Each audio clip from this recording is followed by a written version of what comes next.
So you're ready to start your planning of your destination wedding on the beach in the tropics.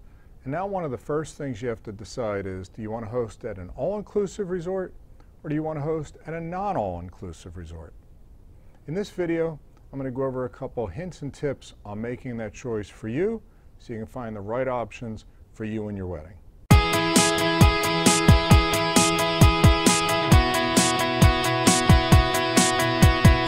Hi, I'm Jack with Vacationese. We've been helping clients plan their weddings for over 20 years.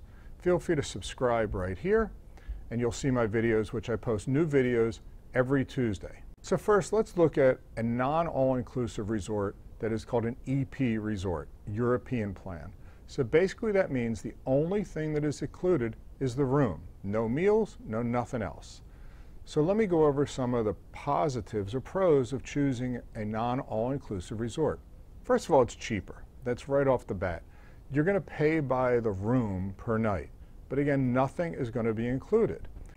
Now, when you go to the popular locations, Jamaica, Mexico, Punta Cana, the majority of hotels there are going to be the all-inclusive resorts. You will find some of the non-all-inclusives. Typically, when you find a non-all-inclusive in those locations, they're going to be American brands. So that's a reason why someone may want to host, just for the prestige of saying, my wedding's at the Ritz-Carlton, my wedding's at the Fairmont or the Andaz. So again, when you're looking at a non-all-inclusive, most of them are going to be American brands. Now, if you're going into some of the more tropical and remote locations, St. Lucia, Antigua, Anguilla, St. Martin, there you're going to find some boutique brands. So you'll have hotels that you probably won't know the names of, no one's going to know, but the reality is they're going to be very good quality, but the issue is they will not be all-inclusive. At most hotels that are not all-inclusive, you're going to pay by the room. If you want to put 4 people in the room, fine, no problem. 5, fine. Whatever the fire code is, you're paying by the room per night. Now, a couple of things you have to look out for is some of these hotels will have what's called resort fees. So if you look at in San Juan or if you look at in Aruba, a lot of the resorts there will have these hidden fees that you don't have an option on. And they are called resort fees, and they can be any place from $20 to $40 per night. Now, since these hotels are not all-inclusive, your guests are going to be paying extra for everything. So let's think about that. If your guests want to eat, drink, and be merry, they're going to pay for it, unless you as the host are going to pay for it.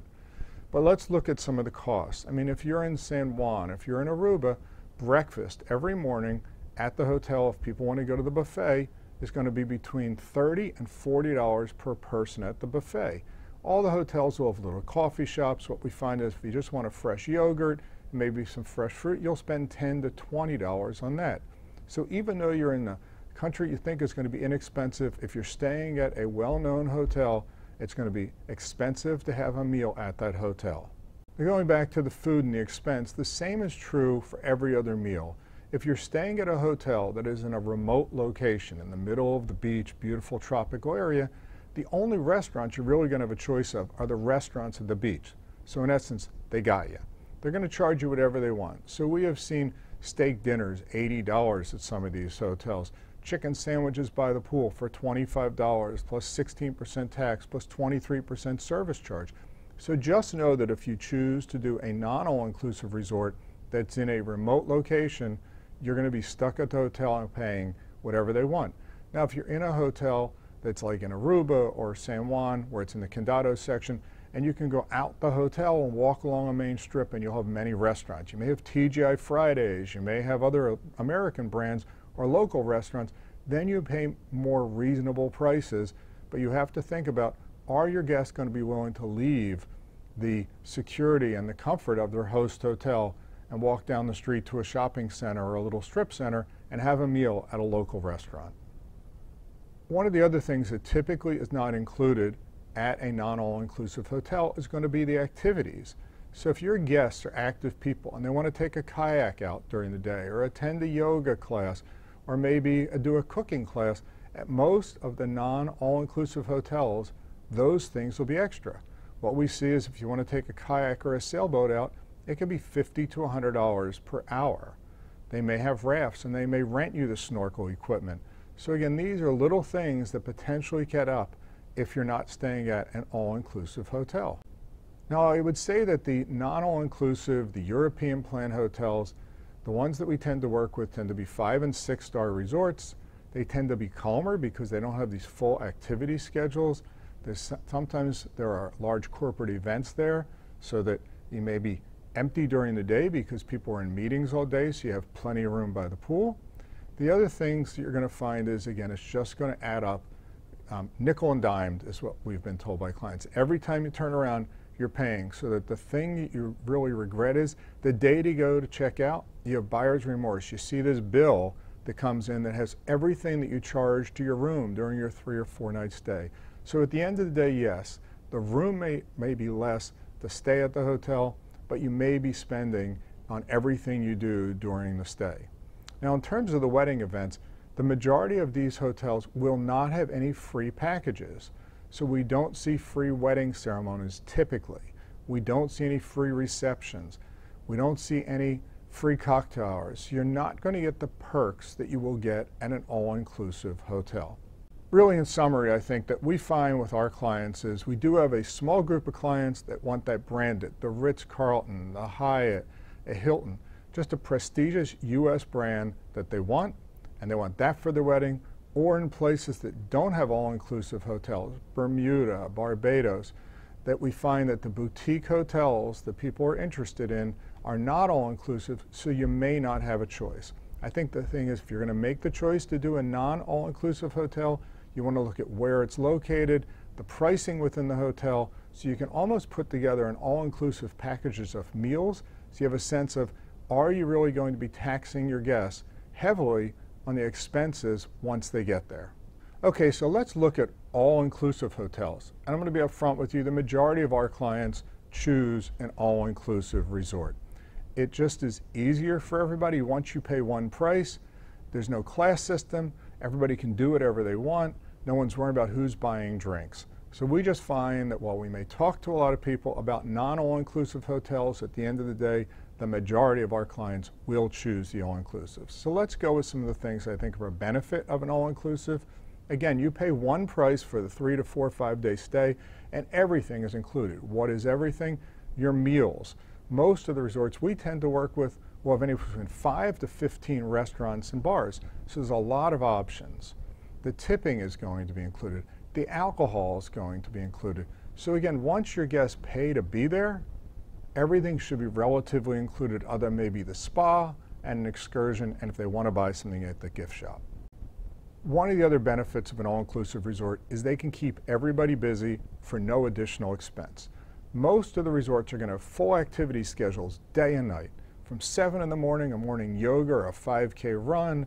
They'll have kayak classes, they'll have Spanish classes, they may have cigar rolling, water sports. They'll pretty much have everything, and in the evening, again, the same thing. They'll have multiple venues for shows, they'll have discos and clubs, no fees to get in, so it just makes a more inclusive feeling for your guests.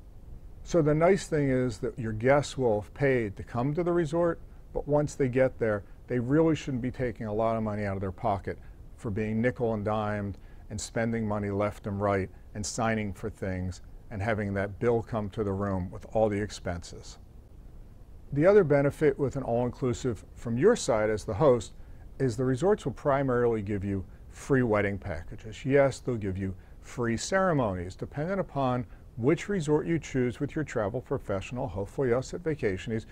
We'll review with you the resorts and the perks. So whether it's free rooms, upgrades, free cocktail parties, free receptions, free ceremonies, free spa certificates, you're going to find that the all-inclusive resorts are definitely more generous in terms of giving perks to you for your wedding. And then talking about the weddings, many of the resorts' package prices are going to be lower. So when we look at a non-all-inclusive resort, we may find a reception for $100 to $150 per person with an open bar. At an all-inclusive resort, even though it is all-inclusive, they're going to charge you for your free private event, but you may spend $30 to $50 for a 4-hour reception. I think at the end of the day that an all-inclusive resort will give your guests the ability to try things that they may not have tried someplace else because it's not costing them anything. I mean, we hear from clients that they went to a French restaurant and tried escargot that they would never have ordered on a menu for $20, but it's at the French restaurant. Or they never tasted tequila and they went to the tequila tasting. Had they done that at a non-all-inclusive resort, that could have cost them $30 or to $40. So I think doing the all-inclusive will give your guests the ability to try new things, to build new memories, and everybody as a group can hang out together, and you don't have to worry about who's paying the bar bill while you're hanging out by the pool, which restaurant you're going at because someone's concerned that the menu is too expensive for their dinner, because it's already been paid. I think the key that we find is that when we work with you, our clients, we try to understand exactly what you're looking for as the host. You tell us more about the guests, and we try to define if an all-inclusive resort is perfect for you or if a non-all-inclusive resort, so that we can try to customize your wedding to exactly what you want versus what the resorts are trying to sell you. At the end of the day, it's your wedding and you're trying to have a great time with your guests, so we really have to choose the perfect host resort, which could be an all-inclusive, or in some cases it may be a non-all-inclusive. So hopefully this information is helpful for you understanding the difference between an EP or a non-all-inclusive resort versus an all-inclusive resort. So have any questions, leave them in the comments, send me an email. I post videos every Tuesday, so hopefully you'll check out our future videos. I'm Jack with Vacationies, and hopefully this has been helpful for you choosing which type of resort you need for your destination wedding.